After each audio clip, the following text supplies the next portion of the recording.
Love in every lifetime.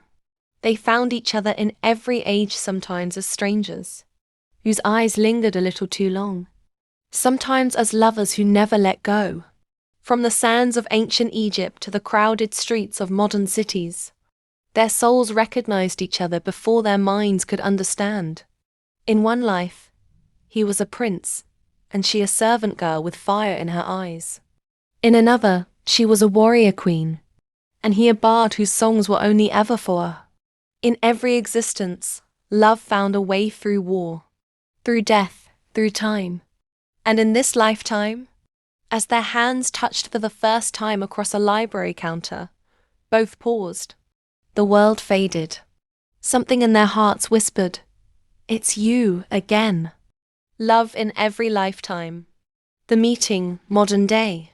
The library on 17th, and Alder was an old, beautiful thing, wood-panelled walls, tall windows that let in golden afternoon light, and the smell of paper, ink, and something faintly sweet, like forgotten flowers. Mira loved it. Working there gave her a sense of peace she couldn't quite explain. It was like being close to something ancient, sacred. That Thursday was quiet, as most evenings were. She sat behind the main desk, organizing a cart of returns, her fingers moving through the familiar rhythm of sorting and scanning. Outside, rain streaked down the tall windows, blurring the streetlights into soft halos. She glanced at the clock. 7:56 p.m. They closed at 8 o'clock. And then the door creaked open. A gust of wind carried in the sharp scent of rain and something else, salt. Smoke? She wasn't sure. But when she looked up, her breath caught in her throat. He stood in the entryway, shaking rain from his dark coat. Tall, broad-shouldered, soaked to the bone. His eyes storm-grey and intense met hers. Something ancient stirred in her chest, something heavy and aching. "I'm sorry," he said, his voice deep and unfamiliar but laced with something known. "Are you still open?" "Just barely," Mira replied, her voice softer than she meant. "You can come in for a few minutes." He gave her a polite smile and nodded, stepping inside with care, as though entering a place of worship. She watched him move, each step deliberate, each glance around the room tinged with a strange familiarity. He walked straight to the historical fiction section. Myra swallowed, heart thudding. Why does he feel familiar? Why do I feel like I'm supposed to know him? Minutes passed. Then he returned with a book in his hand. She looked down at the title and stilled. The Duchess and the Sea. A romantic tragedy about a noblewoman who fell in love with a pirate. One of the oldest books in the library. Rarely touched, almost forgotten. Mira had always loved it, though she wasn't sure why. It always made her cry.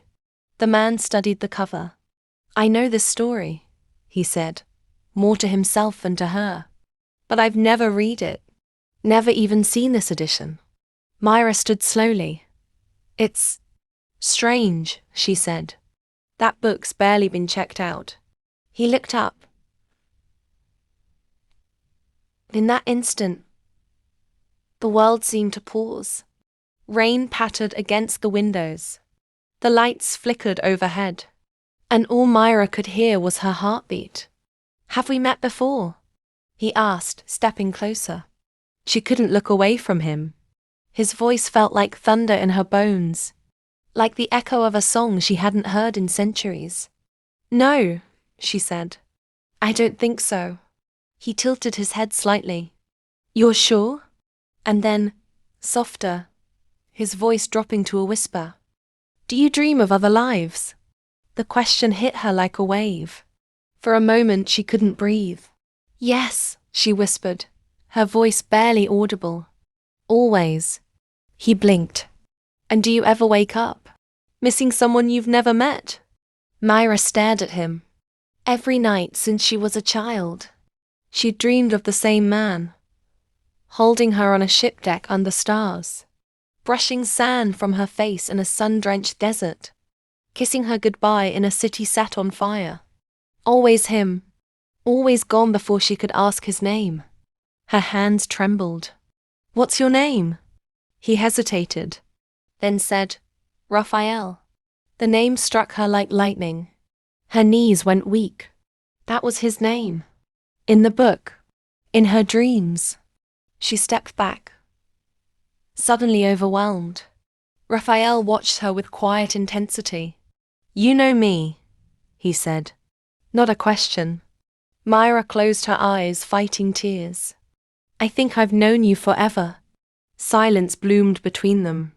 And in that silence, something ancient stirred. Something eternal.